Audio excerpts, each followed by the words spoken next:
Una segunda pregunta o un segundo tema sería cómo podemos controlar un ataque de ansiedad o un estado de ansiedad, ¿vale? Porque la ansiedad puede aparecer en forma brusca, que se llama crisis de angustia, o puede aparecer en un estado más continuo, más mantenido a lo largo del tiempo, estar todo el día como tenso, nervioso, que sería un estado de ansiedad, ¿vale? Una ansiedad generalizada, todo el día vemos la sensación de peligro, estamos un poco como asustados, ¿vale? Aquí nos vamos a centrar un poco a lo que sería un estar bien y en un momento determinado empezar a tener esa sensación de malestar, de inquietud, de peligro, de algo me pasa, no me puedo controlar. Si eso es muy leve, lo mejor es salir de la situación en la que está y uno ser capaz de hacer un poco una especie de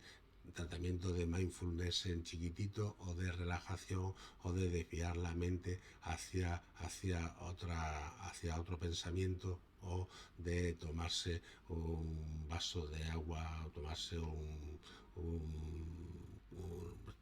no sé, un poquito de leche caliente, es decir, un poco romper esa situación que está empezando, ¿vale? Si eso ya fuera un poco más intenso y vemos que está empezando de una manera lenta, pues entonces también se podrían utilizar tranquilizantes tipo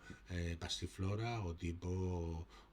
gotila o tipo... La mayoría de las veces en estos estados se usan como un placebo porque no da tiempo a que hagan su efecto y no son medicamentos. Si eso es más intenso, entonces es cuando los siguientes recomendamos que una persona utilice una benzodiazepina a dosis muy bajitas para poder controlar esa situación.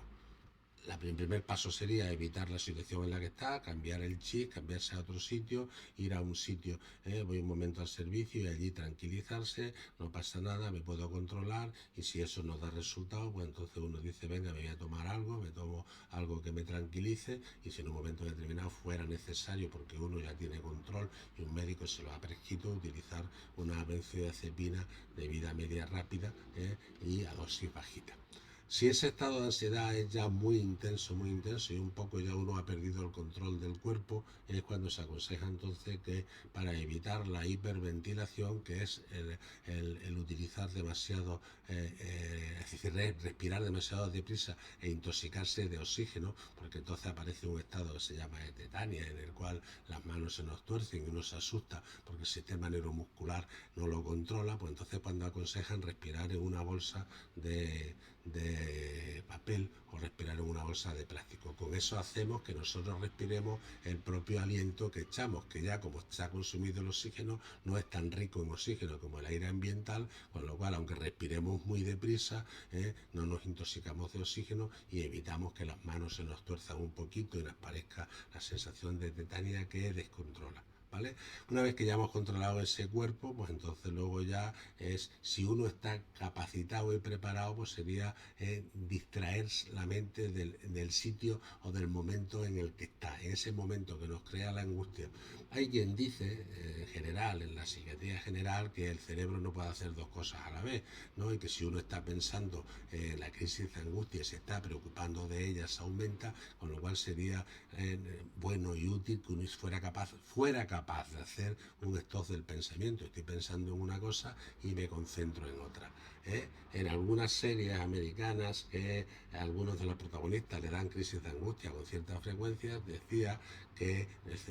le decía el fiscal a la forense, que era la que tenía la crisis de angustia, que si era capaz de comerse una manzana cuando tenía la crisis de angustia de intensidad moderada al mismo tiempo que la crisis de angustia, no podía pensar en la crisis, sino que estaba pensando en cómo comerse la manzana. Esa situación de obligar un poco al cerebro a pensar en otra cosa sí daría resultados en algunos casos y en personas bastante entrenadas. Quizás la primera vez de una crisis de angustia no se pueda, pero quizás si uno practica sí sería capaz de poder controlar eso. Igual que uno se puede centrar en una manzana, puede centrarse en otra cosa o puede hacer un stop del pensamiento sin tener un objeto fuera y desviarse pues a una montaña o a estar en el bosque o a escuchar el canto de los pájaros. Si uno está entrenado, esas posibilidades se podrían hacer. Obviamente, si el ataque de la intensidad es importante, se necesita ya una benzodiazepina de intensidad más alta, ¿no? De mayor dosis o de mayor rapidez de acción. Y en el tercer caso, en el cual sea una crisis de pánico, pues entonces uno quizás no está capacitado para poder hacer toda esa serie de cosas y entonces uno tiene que esperar un poquito a que se le pase, sabiendo que se va a pasar. Es decir, uno hace todas esas medidas que hemos dicho antes, pero aún sabiendo que no la puede controlar, teniendo en la mente la seguridad de que eso va a durar poco, de que no se va a poder, de que no se va a perder el control y de que uno no va a sufrir ningún daño. Esa seguridad hace que ese medio minuto o minuto que vaya a durar la crisis de angustia se viva de una manera diferente y se sea capaz de modular un poco, no quitar la crisis, pero sí disminuir un poco la ansiedad. Y eso serían las tres situaciones en las que una persona, aún estando sola en un sitio, tenga y sienta que va a empezar una crisis de angustia y pueda controlarlo. Obviamente, cuando estamos con más gente, el hablar con esa persona, el autotranquilizarnos, se acompaña de la heterotranquilidad que te dan las demás personas, de un abrazo, cogerte la mano, venga, no pasa nada, pues todo eso te da una seguridad y como hemos dicho, que uno tenga seguridad hace que disminuya la sensación de peligro, con lo cual un poco se controla. En el caso de que sean ataques de pánico muy intensos, ligados al sistema nervioso, pues entonces sería no tratar el ataque, sino tomar un tratamiento preventivo para poder hacer. En esos casos, algunos ISRS, como la fluoxetina, la sertralina, pues pueden ser útiles no para evitar el ataque, controlar el ataque, sino para evitar que aparezca y regular ese locus cerúleus, que es el sitio donde se libera la adrenalina por la acción de los medicamentos. No se usan de la misma manera que se usan esos fármacos cuando son antidepresivos, pero el fármaco es el mismo.